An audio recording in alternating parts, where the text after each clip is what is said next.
రాబోయే సంవత్సరం అనేటటువంటిది ప్రతి ఇద్దరి మధ్య కూడా ప్రేమాభిమానాలు పెంచేట్టుగా ఉంటుంది అని చెప్పేసి నేను భావిస్తూ ఉన్నాను. విశ్వావసు సంవత్సరం గురించి మనం ఒక్కసారి చూసుకుంటే సర్వత్ర జాయతే క్షేమం సర్వశస్య మహార్ఘత విశ్వావసౌ వరారోహే కార్పాసస్య మహార్ఘత అన్నారు. సర్వత్ర జాయతే క్షేమం, అన్ని చోట్ల కూడా క్షేమం వర్ధిల్లుతుంది, అందరికీ క్షేమం కలుగుతుంది అని చెబుతూ ఉన్నారండి. సర్వశస్య మహార్ఘత, పాడి పంటలు అన్ని రకాల పంటలు కూడా బాగా పండుతాయి, మంచి దిగుబడి ధరలు వస్తాయి అని చెప్పేసి కూడా చెబుతూ ఉన్నారు.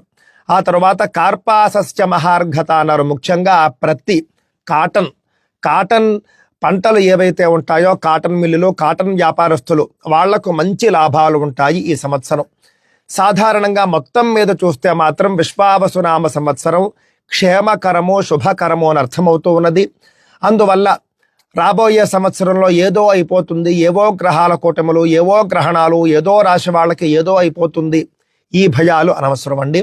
విశ్వావసు పేరులోనే మనకు శుభం కనిపిస్తూ ఉన్నది.